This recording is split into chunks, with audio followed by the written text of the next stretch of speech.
ஆமா. நீங்க எப்பவுமே இங்க வந்து தான் கம்போஸ் பண்ணுவீங்களா? இல்ல கீதா, என் மூட பொறுத்து. நீங்க இங்க வருவீங்கங்கிறதுக்காக தான் பியூட்டிஃபுல் ஸ்விம்மிங் பூல். நீங்க நான் கிட்டார் வாசிக்கிறத ரசிக்க வந்திருக்கீங்கன்னு நினைச்சா ஸ்விம்மிங் பூல ரசிக்கிறீங்களே.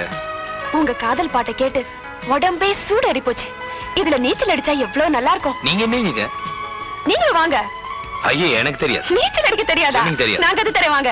2 நாள்ல குப்புற படுத்து நீச்சல் அடிக்கிற அளவு கத்து தரேன் வாங்க. வேண்டாங்க. வாங்க. ஐயோ வாங்க. உள்ள போறேன். ஏதாவது தூக்குங்க. பயப்படாம வாங்க. நான் சொல்றபடி செய்யுங்க. இப்போ பிளாட்டா படுங்க. ஈ பிளாட்டா சி பிளாட்டா? ஐயோ, தண்ணி மேல பிளாட்டா படுங்க. அங்க படுங்க. இப்போ கை கால் ஆட்டுங்க. ஆட்டா வந்துருமா? டெஃபினட்டா. என் கூட 2 நாள் இருந்தா நிச்சயமா வந்துரும். ஆட்டுங்க. என்ன? அங்கெல்லாம் பிடிக்காதீங்க, கூச்சமா இருக்கு. இப்படி எல்லாம் கூச்சப்பட்டா எதுவுமே கத்துக்க முடியாது. படுங்க. அப்படிங்கறீங்க? படுங்க. ஆமா. இப்ப ஆட்டு.